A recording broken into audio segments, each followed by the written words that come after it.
Chittoor MLA ఆరణి Srinivasulu party మారుతున్నారా? దీనికి అవుననే సమాధానం వినిపిస్తోంది. వైసీపీతో కొద్ది రోజులుగా ఆయన అసంతృప్తితో ఉన్నారు. ఈ క్రమంలో హైదరాబాద్ వచ్చిన ఆయన జనసేన అధినేత పవన్ కళ్యాణ్తో భేటీ అయ్యారు. ఆయనతో పాటు చిత్తూరు జిల్లాకు చెందిన పలువురు జనసేన నేతలు కూడా హైదరాబాద్కు వచ్చారు.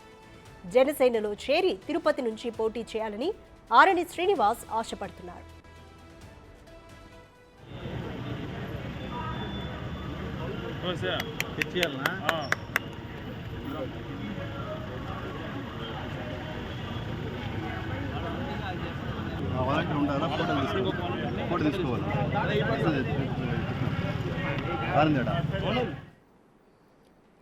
రైట్, కంప్లీట్ డీటెయిల్స్ మా ప్రతినిధి దామోదర్ అందిస్తారు. దామోదర్, చిత్తూరు ఎమ్మెల్యే ఆరణి శ్రీనివాసులు పార్టీ మారబోతున్నారా? ఈరోజు పవన్ కళ్యాణ్తో భేటీని ఏ విధంగా చూడాలి?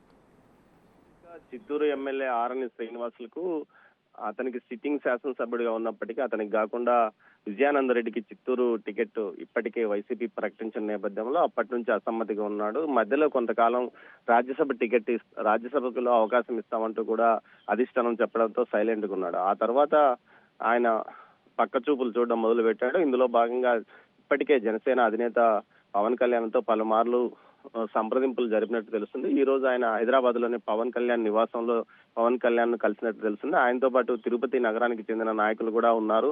ముఖ్యంగా ఏదైతే టికెట్ నిరాకరించిన వారిలో ఇప్పటికే సత్యవేడు ఎమ్మెల్యే ఆదిమూలం అయితే టీడీపీలో చేరిపోయిన పరిస్థితి. మరోవైపు ఆరణి శ్రీనివాసులు జనసేన నుంచి టికెట్ కోసం ప్రయత్నాలు చేస్తున్నాడు. కానీ టీడీపీ కూడా చిత్తూరు నుంచి ఇప్పటికే గురజాల జగన్ ను అభ్యర్థిగా ప్రకటించిన నేపథ్యంలో తిరుపతి స్థానం నుంచి పోటీ చేయాలని ఉత్సాహం చూపిస్తున్నట్టు తెలుస్తుంది. ముఖ్యంగా తిరుపతి స్థానాన్ని ఇప్పటికే జనసేనకు ఇస్తామని కూడా టీడీపీ ప్రకటించిన నేపథ్యంలో ఖచ్చితంగా అవకాశం వస్తుందని ఆయన భావిస్తున్నాడు. తిరుపతిలో కూడా ఆయనకు సంబంధించి వ్యాపారాలు ఉండడంతో పాటు ఆయన నివాసం కూడా ఉంది. దీనికి తోడు ఆయన సామాజిక వర్గానికి చెందిన ఓట్లు ఎక్కువగా తిరుపతిలో ఉండడం వల్ల ఇక్కడ నుంచి పోటీ చేయాలని ప్రయత్నిస్తున్నట్టు తెలుస్తుంది. మొత్తం మీద చూస్తే తిరుపతి సీటు కోసం ఆయన ప్రయత్నాలు చేస్తున్నట్టు తెలుస్తుంది. దీని విషయం మీదనే పవన్ కళ్యాణ్ కలిసినట్టు తెలుస్తుంది. ఉమారెడ్డి వెంకటేశ్వర్లకు వియ్యంకుడు అయినప్పటికీ ఈయనకు అవకాశం రాలేదని, అందువల్లనే ఆయన పార్టీకి దూరంగా వైసీపీ నుంచి జనసేనలో చేరడానికి ప్రయత్నిస్తున్నట్లు తెలుస్తోంది. ఇందుకోసమే ఆయన పవన్ కళ్యాణ్ తో గతంలో చాలా మార్లు సంప్రదింపులు జరిపాడు. ఈసారి నేరుగా వెళ్లి అటు పార్టీలో చేరే అవకాశం ఉందని తెలుస్తుంది. సంప్రదింపులు ఇప్పుడు ప్రస్తుతం ఆయన పవన్ కళ్యాణ్ నివాసంలో ఉన్నాడు. బయటికి వచ్చిన తర్వాత పూర్తి విషయాలు తెలుస్తాయి. Radhika. Right, thank you Damodar.